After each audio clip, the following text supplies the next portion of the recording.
ಮಾಜಿ ಸಚಿವ ಎಚ್.ಡಿ. ರೇವಣ್ಣಗೆ ಜಾಮೀನು ಮಂಜೂರಾಗಿದೆ. ಹೊಳೆನರಸೀಪುರ ಲೈಂಗಿಕ ದೌರ್ಜನ್ಯ ಕೇಸ್ನಲ್ಲಿ ಬೇಲ್ ಸಿಕ್ಕಿದೆ. ರೇವಣ್ಣಗೆ ಬಹಳ ಟೆನ್ಷನ್ ಅಲ್ಲಿದ್ರು ಮಾಜಿ ಸಚಿವ ರೇವಣ್ಣ ಅವರು.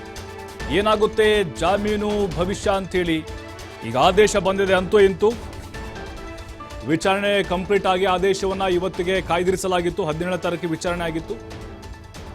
42ನೇ ಎಸಿಎಂಎಂ ಕೋರ್ಟ್ ಈಗ ಜಾಮೀನು ಮಂಜೂರು ಮಾಡಿದೆ. ವಿಶೇಷ ಜನಪ್ರತಿನಿಧಿಗಳ ವಿಶೇಷ ನ್ಯಾಯಾಲಯ 5 ಲಕ್ಷ ಬಾಂಡು, ಇಬ್ಬರ ಶ್ಯೂರಿಟಿಯನ್ನ ನೀಡಬೇಕಾಗುತ್ತೆ.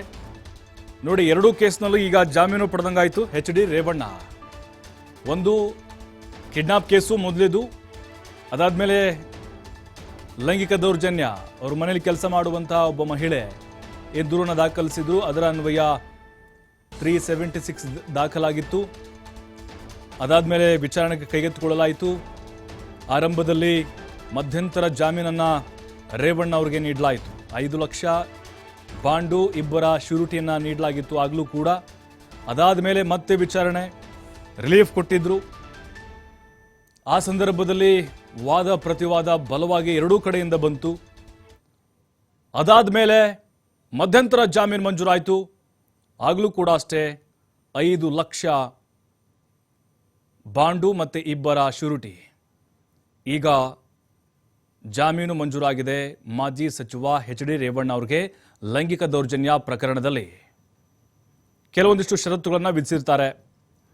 ಈಗ ರಾಜ್ಯ ಬಿಟ್ಟು ಹೋಗೋ ಹಾಗಿಲ್ಲ, ಜೊತೆಗೆ ಸಾಕ್ಷಿ ನಾಶ ಮಾಡೋ ಹಾಗಿಲ್ಲ, ಪ್ರಭಾವವನ್ನು ಬಳಸೋ ಹಾಗಿಲ್ಲ, ಈ ರೀತಿಯಾಗಿ ಕೆಲವೊಂದಿಷ್ಟು ಷರತ್ತುಗಳನ್ನು ವಿಧಿಸಿ ರೇವಣ್ಣ ಅವ್ರಿಗೆ 42ನೇ ಎಸಿಎಂಎಂ ಕೋರ್ಟ್ ಬೇಲನ್ನು ಮಂಜೂರು ಮಾಡಿದೆ. 376 ಅಡಿಯಲ್ಲಿ ಕೇಸ್ ದಾಖಲಾಗಿತ್ತು. ಅತ್ಯಾಚಾರ ಕೇಸು 354A ಮತ್ತು 354D ಅನ್ನ ಮೊದಲು ಹಾಕಿದ್ರು. ಆಮೇಲೆ 376 ಅನ್ನ ಹಾಕಲಾಗಿತ್ತು. ಮತ್ತಷ್ಟು ಮಾಹಿತಿ ಸಂತೋಷ್ ಪಟೇಲ್ ನೀಡ್ತಾರೆ. ಸಂತೋಷ್ ಪಟೇಲ್, ಲೈಂಗಿಕ ದೌರ್ಜನ್ಯ ಪ್ರಕರಣದಲ್ಲಿ ರೇವಣ್ಣಗೆ ಜಾಮೀನು ಮಂಜೂರಾಯಿತು. ಇಲ್ಲಿ ಯಾವ ರೀತಿಯಾಗಿ ಸಿ.ವಿ. ನಾಗೇಶ್ ಅವರ ಒಂದು ಬಲವಾದಂತಹ ವಾದ ಈ ಒಂದು ಬೇಲ್ ಸಿಗ್ಲಿಕ್ಕೆ ಕಾರಣ ಆಯಿತು? ಏನೆಲ್ಲ ಷರತ್ತುಗಳನ್ನು ವಿಧಿಸಲಾಗಿದೆ? ಜನಪ್ರತಿನಿಧಿಗಳ ನ್ಯಾಯಾಲಯ ಮಂಜೂರು ಮಾಡಿರುವಂತದ್ದು. ವಾದ ವಿವಾದಗಳನ್ನು ಕೂಡ ನಾವು ನೋಡಿದ್ವಿ. ರೇವಣ್ಣ ಅವರು ಈ ಪ್ರಕರಣದಲ್ಲಿ ನೇರವಾಗಿ ಎಲ್ಲೂ ಕೂಡ ಭಾಗಿಯಾಗಿಲ್ಲ. ರೇವಣ್ಣ ಅವರ ಮೇಲೆ ಎಲ್ಲೂ ಲೈಂಗಿಕ ದೌರ್ಜನ್ಯ ಮಾಡಿದ ಅತ್ಯಾಚಾರ ಪ್ರಕರಣ ಇಲ್ಲ. ಎಲ್ಲವೂ ಕೂಡ ಜಾಮೀನು ಸಹಿತವಾಗಿರುವಂತಹ ಬೇಲ್ಗಳನ್ನ ಸೆಕ್ಷನ್ಗಳನ್ನ ಹಾಕಲಾಗಿತ್ತು. ಆದ್ರೆ ಇವರು ಉದ್ದೇಶ ಪೂರ್ವಕವಾಗಿ ಪುನಃ ಮತ್ತೆ ಸಂತ್ರಸ್ತೆಯ ಬಳಿ ಹೇಳಿಕೆಯನ್ನ ಪಡ್ಕೊಂಡು ಆಕೆಯ ಬಳಿ ಇವ್ರನ್ನ 376 ಅನ್ನ ಸೇರಿಸಲಿಕ್ಕೆ ಪ್ರಯತ್ನವನ್ನ ಮಾಡಲಾಯಿತು. ಸೊ ಹೀಗಾಗಿ ರೇವಣ್ಣ ಅವ್ರಿಗೂ ಈ ಪ್ರಕರಣಕ್ಕೂ ಯಾವುದೇ ರೀತಿಯ ಅಂದ್ರೆ ನಾನ್ ಬಿಲಬಲ್ ಸೆಕ್ಷನ್ ಹಾಕಿಲ್ಲ, ಅವ್ರಿಗೆ ಜಾಮೀನು ನೀಡಬಹುದು ಅಂತ ಹೇಳಿ ಅವರ ಪರ ವಕೀಲರು ಕೂಡ ವಾದವನ್ನ ಮಾಡಿದ್ರು. ಸೊ ಇದರ ಬೆನ್ನಲ್ಲೇ ಇದೀಗ ಜನಪ್ರತಿನಿಧಿಗಳ ನ್ಯಾಯಾಲಯದಲ್ಲಿ ಅವ್ರಿಗೆ ಜಾಮೀನು ಸಿಕ್ಕಿರುವಂತದ್ದು. ಇವತ್ತು SPP ಇನ್ನೊಬ್ರನ್ನ ಕೂಡ ನೇಮಕವನ್ನು ಮಾಡಲಾಯಿತು. ಪ್ರೊಫೆಸರ್ ರವಿವರ್ಮ ಕುಮಾರ್ ಏನಿದ್ರು ಅವ್ರನ್ನು ಕೂಡ ನೇಮಕವನ್ನು ಮಾಡಿದ್ರು. ಈ ಮಧ್ಯೆ ರೇವಣ್ಣ ಅವರಿಗೆ ಜಾಮೀನು ಸಿಕ್ಕಿರುವಂತದ್ದು. ಒಂದು ವೇಳೆ ಜಾಮೀನು ಸಿಕ್ಲಿಲ್ಲ ಅಂದ್ರೆ ರೇವಣ್ಣ ಅವ್ರು ಮತ್ತೆ ಬಂಧನ ಆಗ್ತಿತ್ತು ಅನ್ನೋ ಇತ್ತು. ಯಾಕಂದ್ರೆ 2-3 ದಿನಗಳ ಕಾಲ ನ್ಯಾಯಾಲಯದಲ್ಲಿ ಈ ಪ್ರಕರಣದ ವಾದ ವಿವಾದಗಳು ನಡೀತು. ಇವತ್ತು ಅವ್ರಿಗೆ ಬೇಲ್ ಸಿಕ್ಕಿದೆ. ಅದರ ಜೊತೆಗೆ ಒಂದಿಷ್ಟು ಷರತ್ತುಗಳನ್ನ ವಿಧಿಸಿರುವಂತದ್ದು. ಬಾಂಡ್ಗಳನ್ನ ಕೊಡಬೇಕು, ಅದ್ರ ಜೊತೆ 5 ಲಕ್ಷದ ಬಾಂಡ್ ಅನ್ನ ಕೊಡಬೇಕಾಗುತ್ತೆ ಅವರು. ಸೊ ಷರತ್ತು ವಿಧಿಸಿ ಅವ್ರಿಗೆ 42ನೇ ಎಸಿಎಂಎಂ ಕೋರ್ಟ್ ನ ನ್ಯಾಯಾಧೀಶರಾದ ಪ್ರೀತ್ ಜೆ ಅವರಿಂದ ಒಂದು ಆದೇಶ ಕೊಟ್ಟಿರುವಂತದ್ದು. ಈಗ ಅವ್ರಿಗೆ ಜಾಮೀನು ಮಂಜೂರಾಗಿರುವಂತದ್ದು. ಪ್ರಭು ಸಂತೋಷ್, ಈಗ ಎರಡೂ ಕೇಸ್ನಲ್ಲೂ ಕೂಡ ರೇವಣ್ಣಗೆ ಬೇಲ್ ಮಂಜೂರಾಯಿತು. ಬಟ್ ಈಗ ಪ್ರಜ್ವಲ್ ರೇವಣ್ಣ ಅವರು ತಮ್ಮ ತಂದೆಗೆ ಈ ಜಾಮೀನು ಸಿಗೋದಕ್ಕೆ ಕಾಯ್ತಾ ಇದ್ದಾರೆ. ಅವ್ರು ಆಚೆ ಇದ್ರೆ ಮತ್ತೆ ಕಾನೂನಾತ್ಮಕ ಹೋರಾಟ ಮಾಡ್ಲಿಕ್ಕೆ ಅವಕಾಶ ಇರುತ್ತೆ, ಅದಾದ್ಮೇಲೆ ಬರ್ಬೋದು, ಈ ರೀತಿ ಪ್ಲಾನ್ ಆಗ್ತಾ ಇತ್ತು. ಅದು ಕೆಲವೊಂದ್ ಕಡೆ ಮುನ್ಸೂಚನೆಯನ್ನ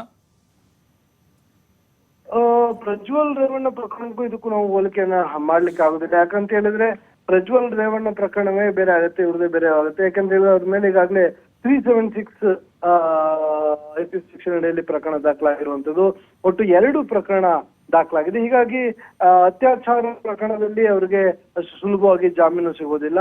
ಸೊ ಇವ್ರಿಗೂ ಕೂಡ ಸಿಗುವಂತದ್ದು ಸಾಕಷ್ಟು ಕಷ್ಟ ಇರುತ್ತೆ. ಯಾರಿಗೆ ಪ್ರಜ್ವಲ್ ರೇವಣ್ಣಗೆ ಅನ್ನೋ ಬಂಧನವನ್ನ ಮಾಡಬೇಕಾಗತ್ತೆ. ಆದ್ರೆ ಇಲ್ಲೆಲ್ಲೂ ಕೂಡ ರೇವಣ್ಣ ಅವರ ಮೇಲೆ ಅತ್ಯಾಚಾರ ಪ್ರಕರಣ ದಾಖಲಾಗಿರ್ಲಿಲ್ಲ. ಲೈಂಗಿಕ ದೌರ್ಜನ್ಯ ಅಂತ ಹೇಳಿದ್ರೆ ಅದರಲ್ಲೂ ಹಲವು ರೀತಿಯಲ್ಲಿ ಲೈಂಗಿಕ ದೌರ್ಜನ್ಯ ಪ್ರಕರಣಗಳು ಸೆಕ್ಷನ್ಗಳು ಬರ್ತವೆ. ಹೀಗಾಗಿ ಇದ್ರಲ್ಲಿ ನೇರವಾಗಿ ಎಲ್ಲೂ ಕೂಡ ಅವರು ಮಹಿಳೆಗೆ ಅತ್ಯಾಚಾರವಾಗ್ಲಿ ಬೇರೆ ರೀತಿಯ ಲೈಂಗಿಕವಾದ ಕಿರುಕುಳವನ್ನು ಕೊಟ್ಟಿಲ್ಲ. ಹೀಗಾಗಿ ಅವ್ರಿಗೆ ಜಾಮೀನನ್ನು ಕೊಡ್ಬೇಕು ಅಂತ ಹೇಳಿ ವಾದವನ್ನು ಕೂಡ ಮಾಡಿದ್ರು. ಅದರ ಜೊತೆಗೆ ಸಂತ್ರಸ್ತೆಯರು ಏನ್ ಹೇಳಿಕೆಯನ್ನ ಕೊಟ್ಟಿದ್ರು ಅದು ಕೂಡ ಸ್ಪಷ್ಟವಾಗಿಲ್ಲ. SIT ಅಧಿಕಾರಿಗಳು ಅದನ್ನು ಕೂಡ ಗೌಪ್ಯವಾಗಿ ಇಟ್ಟಿದ್ರು. ಅದಷ್ಟೇ ಅಲ್ಲದೆ ಒಂದು ವಿಡಿಯೋ ಕೂಡ ವೈರಲ್ ಆಗಿತ್ತು. ಅವ್ರ ಮೇಲೆ ಏನು ಕಂಪ್ಲೇಂಟ್ ಆಗಿತ್ತು, ಸಂತ್ರಸ್ತೆಯರು ಕೂಡ ಯಾವುದೇ ರೀತಿಯ ಕಿರುಕುಳಗಳನ್ನು ಕೊಡ್ಲಿಲ್ಲ ಅಂತ ಹೇಳಿ ಇನ್ನ ಕಿಡ್ನಾಪ್ ಪ್ರಕರಣದಲ್ಲೂ ಹೇಳಿದ್ರು. ಸೊ ಹೀಗಾಗಿ ರೇವಣ್ಣ ಅವ್ರನ್ನ ಸಿಲುಕಿಸುವಂತ ಪ್ರಯತ್ನ ನಡೀತಾ ಇದೆ ಅಂತೇಳಿ ಅವರ ಪರ ವಕೀಲರು ಆರೋಪವನ್ನ ಮಾಡಿದ್ರು. ರಾಜಕೀಯ ದುರುದ್ದೇಶದಿಂದ ಈ ಪ್ರಕರಣವನ್ನ ದಾಖಲು ಮಾಡಲಾಗಿದೆ ಅಂತ ಹೇಳಿ ಆರೋಪನ ಮಾಡಿದ್ರು. ಈ ಎಲ್ಲಾ ಅಂಶಗಳನ್ನ ಆಧಾರವಾಗಿ ಇಟ್ಕೊಂಡು ಷರತ್ತುಬದ್ಧ ಜಾಮೀನು ಇದೀಗ ಮಂಜೂರಾಗಿರುವಂತದ್ದು. ಪ್ರಭು, ಥ್ಯಾಂಕ್ ಯು ಸಂತೋಷ್ ಪಟೇಲ್ ಮಾಹಿತಿಗಾಗಿ. ಎರಡು ಕೇಸ್ನಲ್ಲಿ HD ರೇವಣ್ಣ ಜಾಮೀನನ್ನ ಪಡೆದುಕೊಂಡಿದ್ದಾರೆ. ನೋಡಿ, ಇಲ್ಲಿ ಯಾಕೆ ಜಾಮೀನು ರೇವಣ್ಣ ಅವ್ರಿಗೆ ಮಂಜೂರಾಯಿತು ಅಂತ ಹೇಳಿದ್ರೆ, ಅತ್ಯಾಚಾರ ಪ್ರಕರಣ ದಾಖಲಾಗಿದ್ದು 376, ಆದರೆ ಅದಕ್ಕೆ ಪೂರಕವಾಗಿರುವಂತಹ ಬಲವಾದ ಸಾಕ್ಷಿಗಳು ಅಥವಾ ಆ ಮಹಿಳೆ, ಸಂತ್ರಸ್ತ ಮಹಿಳೆ ಏನಿದ್ದಾರೆ, ಒಂದು ವಿಡಿಯೋ ಹೇಳಿಕೆನ ಬಿಡುಗಡೆ ಮಾಡಿದ್ರು. ರೇವಣ್ಣ ಅವ್ರ ಫ್ಯಾಮಿಲಿಯಿಂದ, ಭವಾನಿ ಅಕ್ಕ ಅವರಿಂದ, ಪ್ರಜ್ವಲ್ರಿಂದ, ಸತೀಶ್ ಬಾಬುವಿಂದ ಏನು ನಮ್ಗೆ ತೊಂದರೆ ಆಗಿಲ್ಲ, ನಾವು ಆರಾಮಾಗಿದ್ದೀವಿ, ಅದಕ್ಕೂ ನಮ್ಗೆ ಸಂಬಂಧ ಇಲ್ಲ. ಈ ಹೇಳಿಕೆಯನ್ನು ಕೂಡ ಅಲ್ಲಿ ಕನ್ಸಿಡರ್ ಮಾಡಲಾಗಿದೆ ಅಂತ ಅನ್ನಿಸ್ತಾ ಇದೆ. ಹಾಗಾಗಿನೇ ಇವೆಲ್ಲವನ್ನ ಪರಿಗಣನೆಗೆ ಇಟ್ಕೊಂಡು ಅದರ ಜೊತೆಗೆ 354 ಮತ್ತು 354D ಅದಾದ್ಮೇಲೆ 376 ಯಾಕೆ ಆ್ಯಡ್ ಮಾಡಲಾಯಿತು, ಬೇಕು ಅಂತಾನೆ ಇಲ್ಲಿ ಕಂಪ್ಲೇಂಟನ್ನು ಕೊಡಿಸಿದ್ದಾರೆ. ಆ ಸಂತ್ರಸ್ತೆ ಆ ಹೇಳಿಕೆಯನ್ನು 164 ಹೇಳಿಕೆಯನ್ನು ದಾಖಲು ಮಾಡಿದರೆ ಯಾಕೆ ವಿಡಿಯೋ ಅಲ್ಲಿ ಚಿತ್ರೀಕರಣ ಮಾಡಲಾಗಿಲ್ಲ, ಈ ರೀತಿಯಾದಂಥ ಪ್ರಶ್ನೆಗಳನ್ನು CV ನಾಗೇಶ್ ಅವರು ಅಲ್ಲಿ ನ್ಯಾಯಾಧೀಶರ ಮುಂದೆ ಇಟ್ಟರು. ಹಾಗಾಗಿ SIT ಪರ ವಕೀಲರು ಕೂಡ ಬಹಳ ಬಲವಾಗಿ ವಾದವನ್ನು ಮಂಡಿಸಿದ್ರು. ಅಂದರೆ ರೇವಣ್ಣ ಅವರು ಯಾವ ರೀತಿಯಾಗಿ ಆ ಮಹಿಳೆಗೆ ಲೈಂಗಿಕವಾಗಿ ದೌರ್ಜನ್ಯವನ್ನ ಮಾಡಿದ್ರು ಅಂತ ಹೇಳಿ. ಅಂದರೆ ನೋಡಿ, ಈ ಅತ್ಯಾಚಾರ ಪ್ರಕರಣ ಅಂತ ಬಂದಾಗ ಲೈಂಗಿಕ ದೌರ್ಜನ್ಯ ಪ್ರಕರಣಗಳು ಬೇರೆ, ಅತ್ಯಾಚಾರ ಪ್ರಕರಣ ಅಲ್ಲಿ ಈಗ ಪ್ರಜ್ವಲ್ ರೇವಣ್ಣ ವಿರುದ್ಧ ದಾಖಲಾಗಿರೋದು ಬಹಳ ಸ್ಪಷ್ಟವಾಗಿ ಗೊತ್ತಾಗ್ತಾ ಇದೆ. 3 FIRನಲ್ಲಿ ಬಲವಂತವಾಗಿ ನಮ್ಮನ್ನು ಬಳಸಿಕೊಂಡಿದ್ದಾರೆ, ಅತ್ಯಾಚಾರ ಮಾಡಿದ್ದಾರೆ ಅಂತ.